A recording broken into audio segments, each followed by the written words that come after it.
السلام علیکم، کیسے ہیں آپ سب؟ میں امید کرتی ہوں آپ سب ٹھیک ہوں گے، خیریت سے ہوں گے۔ تو ناول پڑھ رہے تھے ہم وقت۔ آج ہم اس کے ایپیسوڈ 2 کا آغاز کرتے ہیں۔ اس کی رائٹر ہیں مہر النساء شاہ میر۔ نگین کو ہسپتال لایا جا چکا تھا، لیکن ڈاکٹر نے ان کو دیکھتے ہی کہہ دیا تھا وی آر سوری شی از نو مور۔ اگر آپ تھوڑی دیر پہلے آ جاتے تو شاید کچھ ہو سکتا۔ جو 2 عورتیں ان کے ساتھ تھیں وہ اب حسینہ بیگم کو سنبھال رہی تھیں۔ معراج سلطان کو ڈرائیور نے کال کر دی تھی۔ کون کون آیا، نگین اور ان کو کب گھر لایا گیا، ان کو کچھ یاد نہیں تھا۔ محرمہ کہاں ہے، حلے کیوں رو رہی ہے، ان کو کچھ پتہ نہیں تھا۔ وہ ذہنی طور پر اب بھی اس سرد سی ایمبولینس میں نگین سلطان کو بولتے ہوئے سن رہی تھیں۔ نگین کو گئے 10 روز ہو چکے تھے۔ یوسف سلطان آج واپس آئے تھے۔ بیٹی کے غم نے ان کو توڑ کے رکھ دیا تھا۔ ان کو دورے پڑنے لگے تھے۔ نشہ آور دوائیوں کے زیر اثر جب تک رہتے تب تک نارمل رہتے تھے، لیکن جیسے ہی ہوش میں آتے نگین میری بیٹی میری بچی چلاتے رہتے۔ ہر آنے جانے والے سے پوچھتے تو کیا تم نے میری بیٹی کو دیکھا ہے، میری نگین کو دیکھا ہے، کوئی اسے لا دو، کوئی میری بچی کو لا دو۔ کھانا پینا ترک کر دیا تھا۔ جب بھی کوئی کہتا یا سمجھاتا کہ نگین نہیں رہی تو ہذیانی انداز میں چیخنے لگتے، تم سب جھوٹے ہو، وہ کیسے مر سکتی ہے، میں نے اس کی لاش نہیں دیکھی، میں نے اسے دفنایا نہیں ہے، وہ نہیں مر سکتی، تم سب کے سب اس وحاج کے ساتھ ملے ہوئے ہو، اس نے میری بیٹی کو مجھ سے دور کیا ہے، اللہ غارت کرے اس کو، اللہ برباد کرے اس کو، میری بچی کو کھا گیا، اللہ اس کو چین نصیب نہ کرے، اللہ اس پر زمین تنگ کر دے۔ اس طرح چیختے چلاتے بے ہوش ہو جاتے۔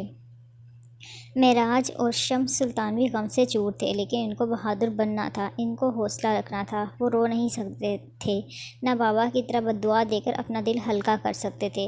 وہ اس غم کو اندر ہی اندر سہنے پر مجبور تھے۔ سفیر اور مہر بھی اس حادثے کے بعد سہم سے گئے تھے۔ وقت کا کام ہے گزرنا، اور وہ گزر جاتا ہے۔ کسی کے زخم بھریں یا ادھڑیں، وقت کسی کے لیے نہیں رکتا۔ یوسف سلطان اب بہتر ہو رہے تھے، اور وجہ تھی حالِ سلطان۔ وہ ہو بہو نگین تھی۔ یوسف سلطان گھنٹوں اس میں اپنی نگین کو دیکھتے، اور اب تو یہ حالت تھی کہ اس کو دیکھے بغیر وہ کھانا تک نہ کھاتے۔ حالے ان کا مرہم تھی۔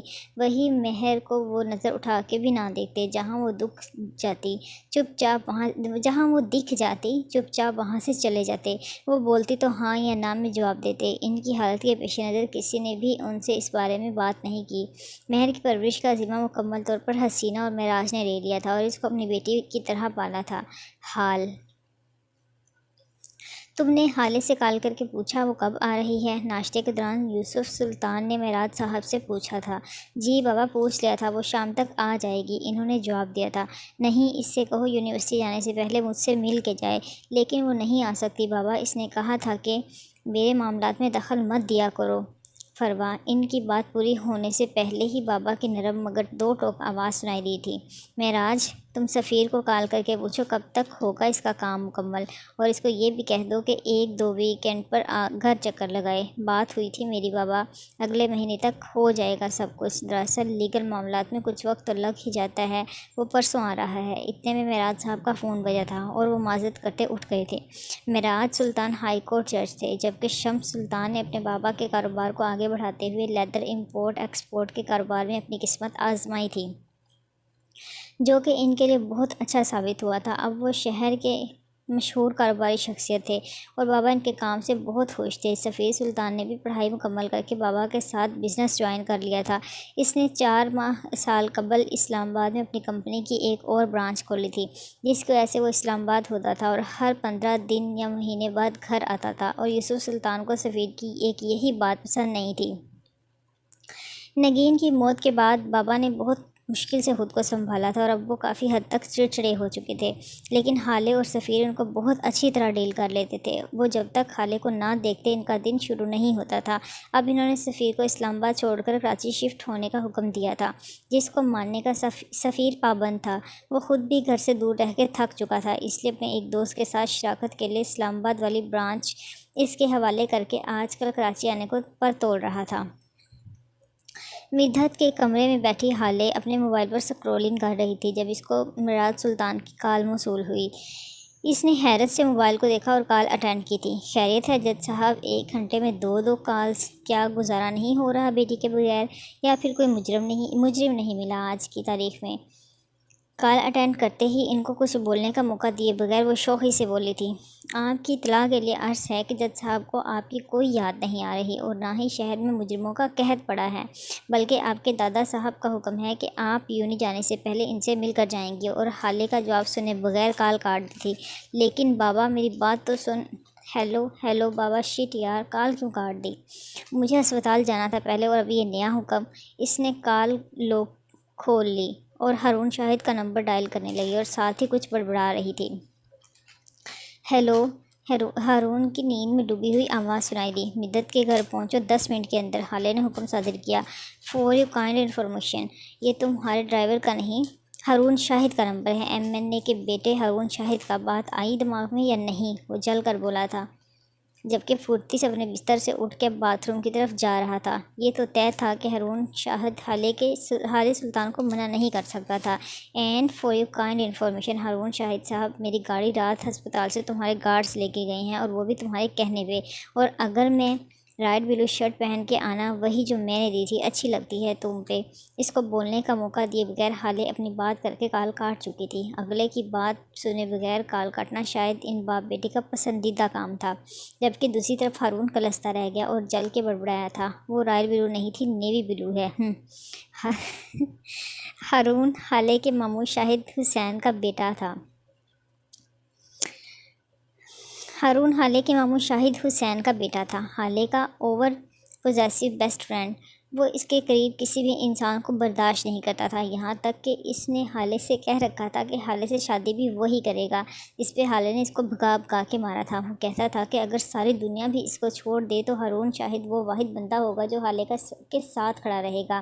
اس کی اور حالے کی عمر میں 3 سال کا فرق تھا، لیکن حالے اس کو برابر خوار کرواتی تھی۔ ہارون کی ماں نے معراج سلطان اور حسینہ سے ہارون کی خواہش پہ اس کے اور حالے کے رشتے کی بات کر رکھی تھی، جس کے جواب میں انہوں نے حالے کی پڑھائی ختم ہونے تک کا وقت مانگ رکھا تھا۔ البتہ انہوں نے کہیں اور رشتہ نہ کرنے کی یقین دہانی ضرور کروا دی تھی۔ حالے اور ہارون اس بات سے واقف تھے، لیکن ان دونوں کے درمیان ایسی کوئی بات فی الحال نہیں ہوئی تھی۔ 15 منٹ بعد جب حالے گیٹ سے باہر نکلی تو اس کو ہارون گاڑی کے ساتھ ٹیک لگائے کھڑا نظر آیا۔ اس کی آنکھیں اب بھی سرخ تھیں، شاید اس کی نیند پوری نہیں ہوئی تھی۔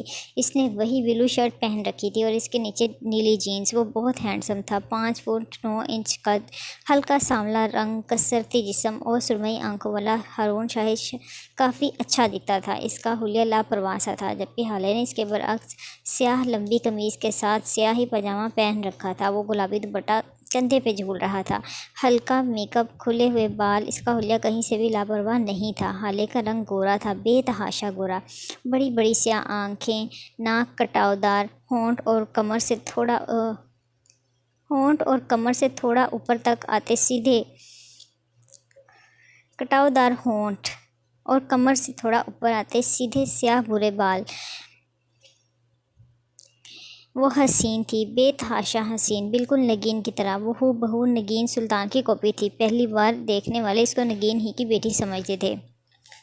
ہارون غصے سے اس کو گھور رہا تھا۔ حالے نے قریب پہنچ کر اس کے پیٹ پر زور سے مکہ مارا تھا۔ وہ بے بلا کے رہ گیا۔ یہ کیا ظالم، وہ چلایا تھا، رات مجھ پر غصہ کرنے اور ابھی لیٹ آنے کا انعام۔ حالے سکون سے بولی تھی، دیکھ لوں گا میں تمہیں۔ ہاں تو دیکھو کس نے منع کیا ہے؟ وہ جلتا بھنتا گاڑی میں آ کے بیٹھ گیا اور 20 منٹ بعد حالے کے ساتھ اس کے گھر میں داخل ہوا۔ حالے جلدی سے دادا کے کمرے کی طرف بڑھ گئی تھی۔ یوسف صاحب اسے دیکھ کر جیسے کھل اٹھے تھے۔ دادا کی جان آ گئی میری بیٹی، ان کا لہجہ محبت سے چور تھا۔ دادا یہ کیا بلیک میلنگ سٹارٹ کر دی ہے آپ نے؟ پتہ ہے کس طرح بھاگی پہنچی ہوں میں؟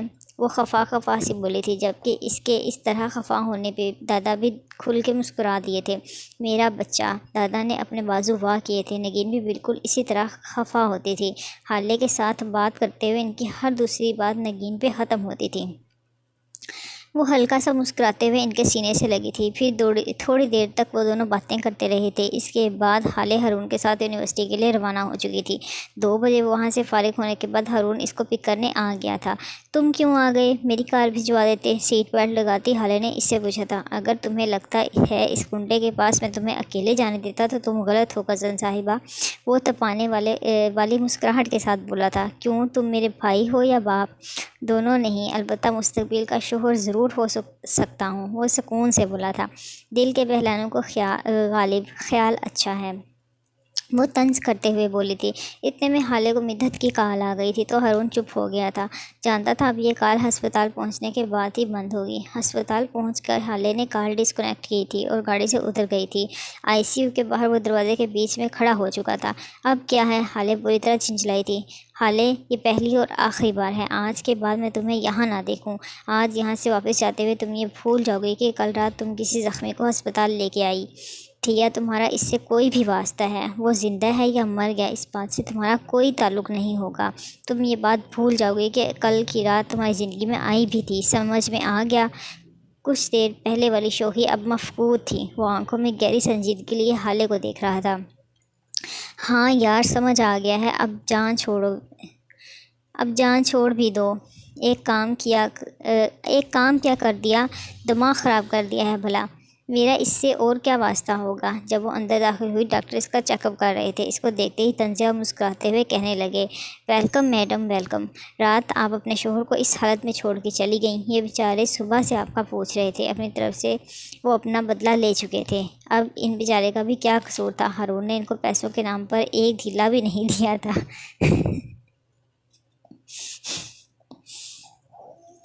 اب ان بیچارے کا بھی کیا قصور تھا؟ ہارون نے ان کو پیسوں کے نام پہ ایک دھیلا بھی نہیں دیا تھا، الٹا ان کو ڈرا دھمکا کے ایک ایسے انسان کا علاج کرا تھا جو کہ سیدھا سیدھا پولیس کیس تھا۔ ڈاکٹر صاحب اب جا سکتے ہیں، ہارون چبا چبا کے بولا تھا۔ ڈاکٹر کھسیانی سی ہنسی ہنستا وہاں سے جا چکا تھا۔ حالے نے ہارون کو ایک نظر دیکھا تھا، وہ اس کا اشارہ سمجھ چکا تھا۔ 5 منٹ ہیں تمہارے پاس، جو بات کرنی ہے کر لو۔ وہ بآواز بلند کہتا وہاں سے جا چکا تھا۔ اس سارے وقت میں عمر حیات نے بس حالے سلطان کو ہی دیکھا تھا، بغیر پلک جھپکے۔ ہسپتال کے بیڈ گراؤنڈ سے ٹیک لگائے بیٹھا نوجوان 27 سے 28 برس کا تھا۔ اس کی آنکھیں سیاہ تھیں، ذہین، چمکتی ہوئی کثرتی جسم، ماتھے پر بکھرے سیاہ بال، چہرے پر سنجیدگی۔ وہ کافی دراز قد بھی تھا، مختصر یہ کہ وہ ایسے مردوں میں سے تھا جنہیں ایک بار دیکھ لو تو بار بار دیکھنے کا دل کرے۔ وجہ اس کے چہرے کے خد و خال نہیں تھے، وجہ ایک بے اختیار سی کشش تھی جو اسے دیکھتے ہی اپنی جانب کھینچتی تھی۔ حالے اب اس کے قریب آ چکی تھی اور پاس رکھی کرسی پر بیٹھ چکی تھی۔ عمر حیات سانس روکے اس کو اپنے قریب بیٹھا دیکھ رہا تھا۔ وہ اپنی کیفیت سمجھنے سے قاصر تھا۔ تم کیسے ہو اب؟ حالے کی نرم آواز اس کو واپس اپنے حواسوں میں لائی تھی۔ وہ ہنوز حالے کو دیکھتا جا رہا تھا۔ میں کچھ پوچھ رہی ہوں تم سے، اب کے حالے ذرا بلند آواز میں بولی تھی۔ اب بالکل ٹھیک ہوں، وہ نرمی سے بولا تھا۔ اس کی آواز بہت پیاری تھی، سنجیدہ، ٹھہرا ہوا لہجہ، اور اتنا آرام سے بولتا تھا کہ اس کے لفظ گنے جا سکیں۔ خیر، مکمل ٹھیک تو اب بھی نہیں ہوں، آرام کی ضرورت ہے تمہیں۔ ویسے تمہیں کس نے گولی ماری تھی؟ حالے نے پوچھا تھا۔ آپ کی مدد کا شکریہ، اس نے بات پلٹ دی تھی۔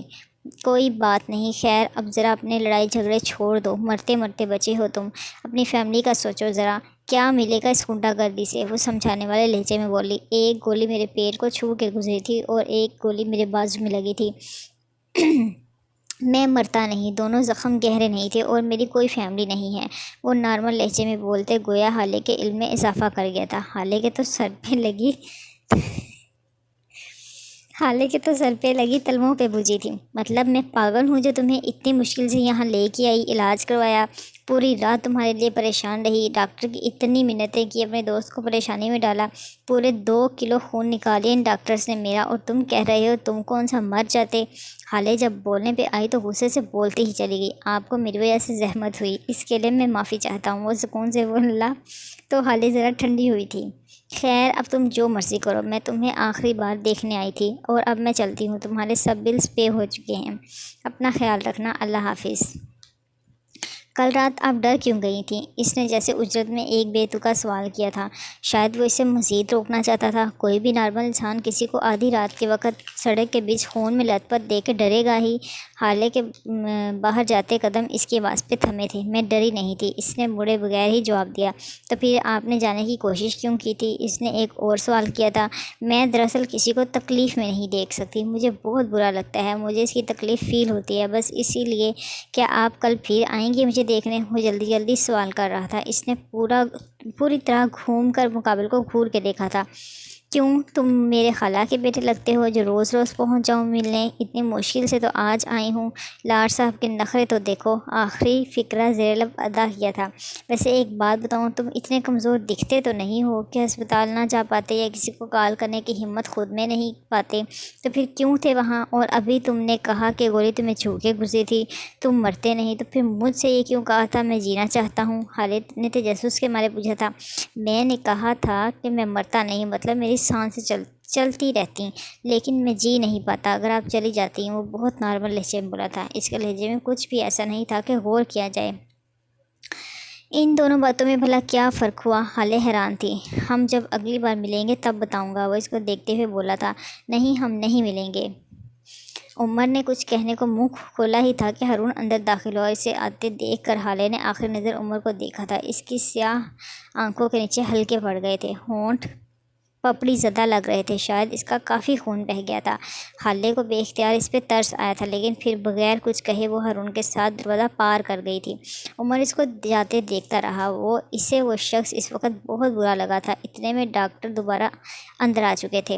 جی تو عمر صاحب، اب آپ کافی بہتر ہیں، تو بلز کے بارے میں بات کر لیں۔ کنجوس ڈاکٹر: جی ضرور، بلز کے ساتھ ساتھ پچھلے ہفتے لائی جانے والی مہم فیروز کی بھی بات کر لیتے ہیں، جن کا نوزائیدہ بچہ اپنے بھانجے انم رحمان کو دے کر ان کی مری ہوئی بچی فیروز صاحب کو یہ کہہ کر تھما دی کہ ان کا بچہ ماں کے پیٹ میں ہی مر گیا تھا، وہ بھی ہسپتال لانے کے 2 گھنٹے پہلے۔ کیا کہتے ہیں؟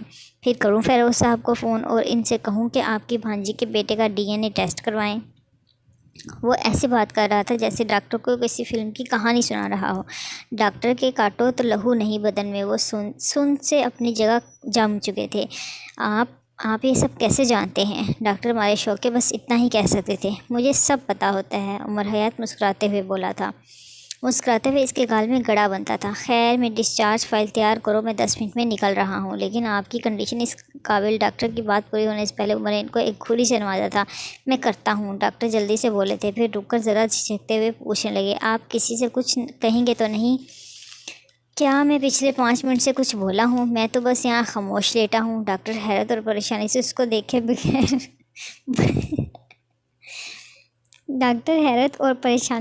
دیکھے بغیر باہر چلے گئے۔ یہ کیسا آدمی ہے؟ بل لے گا مجھ سے، میرے باپ کی شوگر ملز لگی ہے نا، عمر حیات بڑبڑایا تھا۔ ہارون پچھلے 10 منٹ سے حالے سے اپنی عزت افزائی کروا رہا تھا۔ اللہ اللہ ہارون، تم یہ کیسے کر سکتے ہو؟ ترکش ڈراموں کا اثر تھا کہ اب وہ ہر بات پر اللہ اللہ کہنے لگی تھی۔ تم نے میری عزت 2 کوڑی کی کر دی۔ اگر تم نے بل نہیں دیا تھا تو مجھے بتا دیتے، میں پے کرتی، لیکن کم از کم اس طرح ذلیل تو نہ کرواتے۔ اف، وہ ڈاکٹر کیسے دیکھ رہا تھا مجھے تو لگا تھا کہ ابھی 2 روپے کا سکہ نکال کر میرے منہ پہ رکھ کے خیرات دے گا۔ بس بھی کرو حالے، اب ایسا بھی کوئی غضب نہیں ہوا ہے، وہ آدمی مجھے زہر لگا تھا تو کیوں دیتا اس کا بل؟ اور ویسے بھی اس ڈاکٹر کو دھمکایا تو تھا میں نے لیکن تمہیں پتہ نہیں کیسے خبر ہو گئی یار، اور حد ہے یار، ایک 3rd پرسن کی وجہ سے تم مجھ سے لڑ رہی ہو۔ وہ دکھ سے بولا، بات 3rd پرسن کی نہیں ہے، بات کمٹمنٹ کی ہے۔ جب تم نے کمٹمنٹ کر لی تو توڑی کیوں؟ بات میری عزت کی ہے، بات ہم دونوں کے بیچ قائم بھروسے کی ہے۔ ہارون، تم نے جھوٹ بولا ہے مجھ سے اور اب میں تم پہ بھروسہ نہیں کروں گی۔ میں نے مشکل میں تمہیں کال کی، مطلب تمہیں کچھ سمجھا تبھی تو بلایا نا، اور تم نے کیا کیا میرے ساتھ؟ میری بے عزتی کروا دی۔ وہ غصے میں نہیں تھی، نہ طنز کر رہی تھی، وہ بس ہارون کو بتا رہی تھی، حالے تم ایک انجان شخص کی وجہ سے مجھ سے لڑ رہی ہو، میں تمہارا بیسٹ فرینڈ ہوں حالے، ہم بچپن کے ساتھی ہیں، اور وہ لڑکا جس سے ملے ابھی تمہیں 1 دن بھی نہیں ہوا، تم اس کی وجہ سے مجھ پہ بھروسہ کرنا چھوڑ رہی ہو، تم اس شخص کو مجھ پہ ترجیح دے رہی ہو، ہاؤ کوڈ یو؟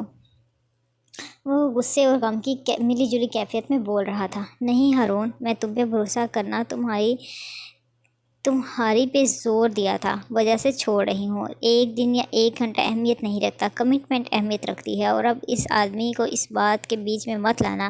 اب اس بارے میں تب بات کرنا جب تمہیں میرا پوائنٹ آف ویو سمجھ آ جائے، وہ اسپاٹ لہجے میں بولی تھی۔ حالے، لیکن ہارون مجھے گھر چھوڑ دو، وہ اس کی بات کاٹتے ہوئے بولی تھی۔ یہ ایک اشارہ تھا کہ اب وہ مزید اس بارے میں کوئی بات نہیں کرنا چاہتی۔ ہارون لب بھینچ کر خاموش ہو چکا تھا، جانتا تھا کہ اب زمین یہاں کی وہاں ہو جائے حالے اس بارے میں بات نہیں کرے گی۔ اس اجنبی کے لیے ہارون شاہد کی ناپسندیدگی کا گراف کچھ تھوڑا اور اوپر جا چکا تھا، باقی راستہ خاموشی سے کٹا تھا۔ گھر پہنچتے ہی حالے اس کی طرف دیکھے بغیر اور اس کو اندر چلنے کا کہے بغیر گاڑی سے اتر گئی تھی۔ ایسا پہلی بار ہوا تھا۔ وہ دونوں جتنے بھی ناراض ہوں، ہارلے اس کو اندر آنے کا ضرور کہتی تھی۔ اب ہارون کو واقعی فکر لاحق ہو چکی تھی، کیونکہ ہارلے کبھی بھی اس بات کا بتنگڑ نہیں بناتی تھی۔ وہ اسی بات پہ خفا ہوتی تھی جو خفا ہونے کے قابل ہی ہو، اور اب اس کو اپنی غلطی کا اندازہ ہو رہا تھا کہ وہ اپنی شدت پسندی کی وجہ سے ہارلے کو ناراض کر بیٹھا ہے۔ اس نے ہتھیلی کا مکہ بنا کر اسٹیئرنگ پہ مارا تھا اور گاڑی کا رخ ہسپتال کی جانب موڑ دیا۔ چیزیں وہیں سے ٹھیک ہونی تھی جہاں سے خراب ہوئی تھیں۔ گھر میں داخل ہوتے ہی وہ سیدھی کچن میں گئی تھی، جہاں مہرماں اس کو کافی بناتی دکھائی دی تھی۔ وہ دبے قدموں اندر داخل ہوئے، پیچھے سے جا کر مہر کو گلے لگا لیا تھا۔ اسے لگا تھا مہر چونک جائے گی۔ اس کی توقع کے برعکس مہر سکون سے کھڑی رہی۔ اسے ذرا حیرت نہیں ہوئی تھی۔ اس نے مسکراتے ہوئے ہارلے کو اپنے سامنے کھڑا کیا تھا، جو کہ منہ بسورے کھڑی تھی۔ آپ کو ہمیشہ کیسے پتہ چل جاتا ہے میرے آنے کا؟ تمہارے قدموں کی چاپ سے، مہر نرمی سے مسکرا کے بولی تھی۔ مہرماں کی رنگت صاف تھی، سیاہ آنکھیں جن کے وہ پوٹے قدرتی طور پر سوجے ہوئے معلوم ہوتے تھے، کھڑی ناک، بال کمر سے نیچے تک آتے تھے۔ ان کا اصلی رنگ سیاہ تھا، لیکن ہارلے کی فرمائش پہ ان کو بھورا ڈائی کروا رکھا تھا۔ وہ قد میں ہارلے سے 4 انچ بڑی تھی۔ دبلی پتلی سی مہرماں زیادہ خوبصورت نہیں تھی، لیکن پرکشش تھی۔ اس نے سائیکالوجی میں ماسٹرز کر رکھا تھا اور اپنے سبجیکٹ میں گولڈ میڈلسٹ تھی۔ 2 سال ایک نجی ادارے میں جاب کرنے کے بعد اس نے بلا وجہ جاب چھوڑ بھی دی تھی۔ قدموں کی چاپ، لیکن وہ تو سب کی ایک جیسی ہوتی ہے، نہیں تو؟ جس طرح لوگوں کے رنگ، قد، بال، شکل ایک جیسے نہیں ہوتے، اسی طرح ان کے قدموں کی چاپ بھی ایک جیسی نہیں ہوتی، وہ بھی مختلف ہوتی ہے۔ ہر کسی کے قدموں کی چاپ اس کی شخصیت کے مطابق ہوتی ہے۔ وہ اپنی اسی نرم سی مسکراہٹ کے ساتھ بتا رہی تھی جو اس کا خاصہ تھی۔ اچھا تو یہ بات ہے، چلیں پھر بتائیں مما کی چاپ کیسی ہے؟ باوقار مہر جھٹ سے بولی۔ ہارون کی اس کی چاپ ایسی ہے جیسے کسی بندے کے پیچھے پولیس لگی ہو۔ ساتھ ہنسی تھی۔ سفیر کی؟ وہ سوال پہ سوال کر رہی تھی۔ دل روک دینے والی بے اختیار اس کے منہ سے پھسلا تھا۔ کیا دل روک دینے والی؟ بھلا وہ کیسے؟ اس کا انداز تفتیشی تھا۔ میرا مطلب تھا کہ جب بھی آتا ہے اتنے غصے یا اجرت میں آتا ہے کہ بندے کا دل ہی رک جائے کہ اب کیا گناہ ہو گیا ہم سے۔ اس نے بات سنبھال لی تھی۔ اچھا یہی بات ہے نا؟ وہ گویا اب بھی شک میں تھی۔ لو بھلا اور کیا بات ہوگی؟ مہر ہلکے پھلکے لہجے میں بولی تھی۔ خیر مجھے کھانا دے دیں، بھوک لگی ہے۔ ہارلے نے گویا اس بات پہ مٹی ڈالی تھی۔ ہاں تم چلو میں آتی ہوں، مہر نے کہا۔ کھانا کھا کر ماما کے کمرے میں جا چکی تھی اور اب ان کی گود میں سر رکھے لیٹی تھی۔ بال دیکھو کتنے روکھے ہو گئے ہیں، انہوں نے ٹوکا تھا۔ آپ ہی کے بالوں سے تو اچھے ہیں، وہ ماں کو چڑھانے کو بولی تھی۔ جانتی تھی حسینہ بیگم مہر کے بارے میں ایک لفظ نہیں سنے گی۔ ماما کے کپڑے نکالتی مہر اس کی چالاکی سمجھ چکی تھی، تبھی اپنے کام میں مگن رہی اور مڑ کے دیکھنے کی زحمت بھی نہیں کی۔ پرے ہٹو، میری بچی کے خلاف ایک لفظ نہیں سنوں گی، انہوں نے ہارلے کی کمر پہ دھموکا جڑا تھا۔ اف ظالم حسینہ، یہ کیا کر دیا؟ وہ ان کی گود سے اٹھتے ہوئے مسکین شکل بنا کے بولی تھی۔ کپڑے نکالتی مہر بھی اس کی اداکاری پہ ہنستی تھی۔ ماں کو نام سے بلاتی ہے، رک ذرا۔ حسینہ بیگم نے جوتے کی تلاش میں نظریں دوڑائی تھی اور جلد ہی کامیاب ہو چکی تھی۔ ان کا ارادہ سمجھتی ہارلے چھپاک سے کمرے سے باہر بھاگ چکی تھی اور حسینہ بیگم کا فلائنگ چپل کمرے کے اندر آتے حسن سلطان کے سینے پر لگا تھا۔ وہ بیچارہ بکھلا ہی تو گیا تھا۔ یار اماں، آپ کے فضائی حملے کب ختم ہوں گے؟ منہ بنا کے بولا تھا۔ ارے میرا بچہ، مجھے کیا پتا تھا کہ تم اچانک سے آ جاؤ گے، میں تو اس ہارلے کم بخت کو مار رہی تھی، وہ اس کو پھچکارتے ہوئے بولی تھی اور اپنے بازو واہ کر دیے تھے۔ آ جا میرا بیٹا۔ اماں بری بات ہے، کم بخت نہیں کہتے کسی کو، وہ ان کے گلے کا ہار بنتے ہوئے بولا تھا۔ ہارلے اور حسن مہر کے برعکس ماں کو زیادہ تر اماں بلاتے تھے۔ چل آیا بڑا مجھے سکھانے والا، وہ خفگی سے بولی تھی۔ اس کو ہنوز اپنے سینے سے لگا رکھا تھا۔ ہارلے اور مہر اب تک اس کو جوتا پڑنے پر ہنس رہی تھی۔ اوئے حسن غلام،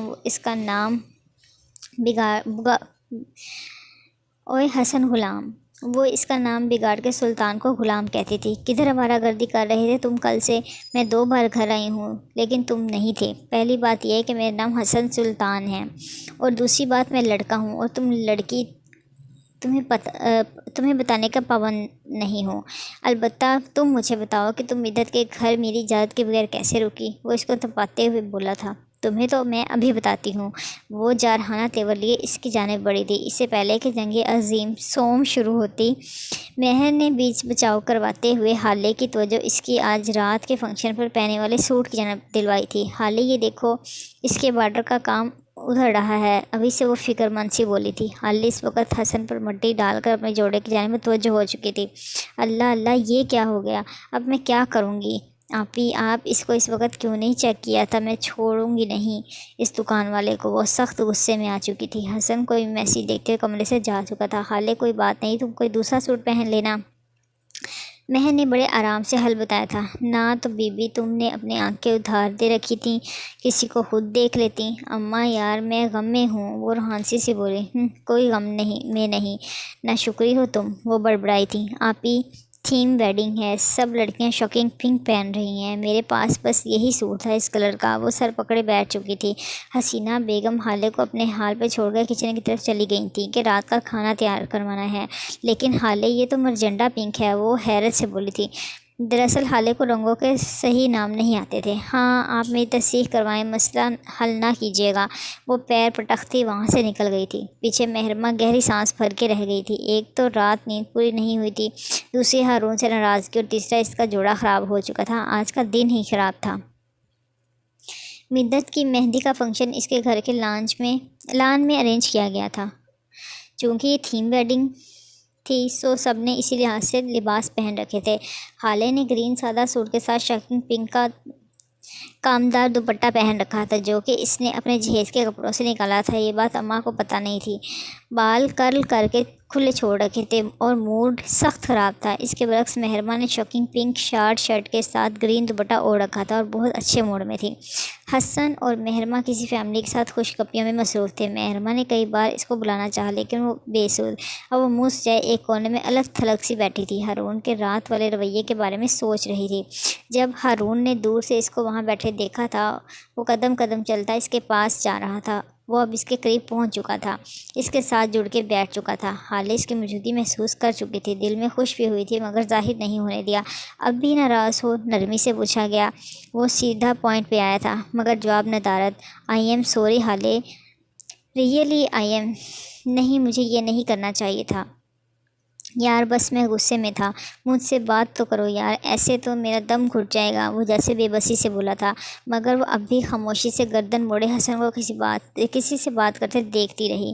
اس کو تو دیکھ لوں گی حالے، مجھے بس تمہارا اس کی فکر کرنا اچھا نہیں لگا تھا۔ ہنوز خاموشی۔ حالے یار، کچھ تو بولو۔ وہ اب بھی خاموش تھی، اور پھر اچانک ہارون اٹھا تھا اور پورے قد کے ساتھ اس کے سامنے گھٹنوں کے بل بیٹھ گیا تھا۔ اللہ اللہ، ہارون کیا کر رہے ہو؟ اٹھو، سب دیکھ رہے ہیں، وہ بکھلاتے ہوئے بولی تھی۔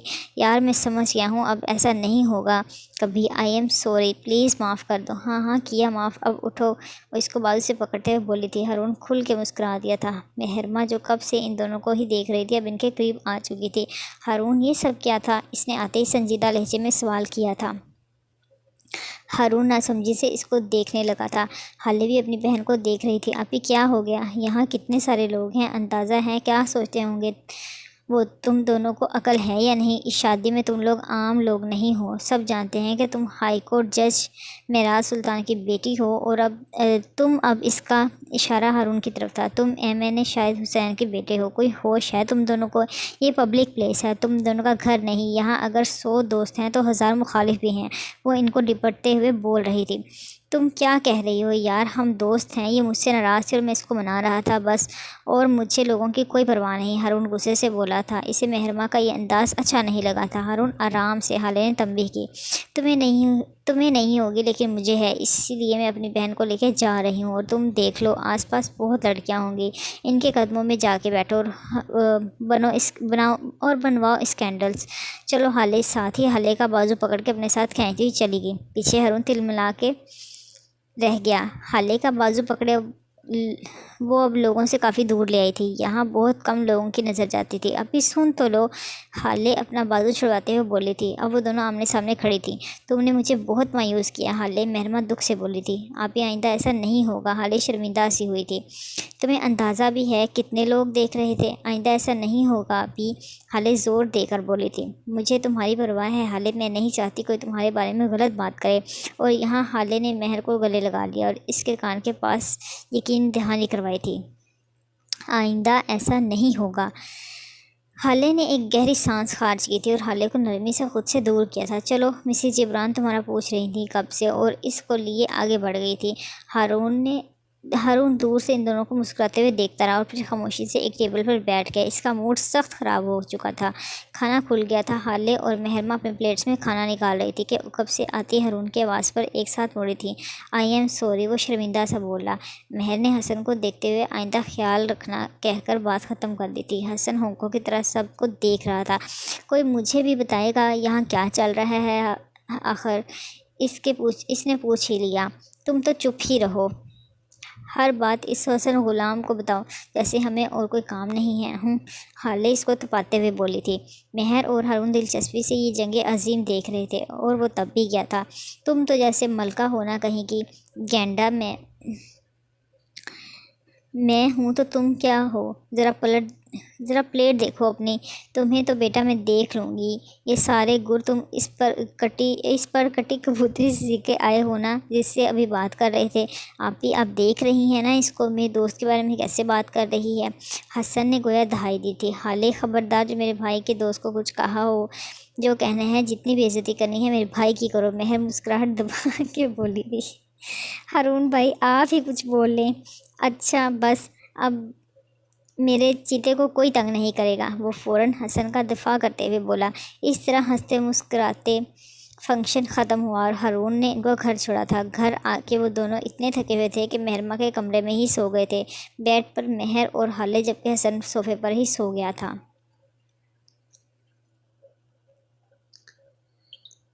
چلیں جی، اب تک کے لیے اتنا ہی۔ مجھے تو بہت مزہ آ رہا ہے ناول پڑھتے ہوئے، اور یقیناً آپ لوگوں کو بھی آ رہا ہوگا۔ اور پلیز میرے چینل کو سبسکرائب کر دیں۔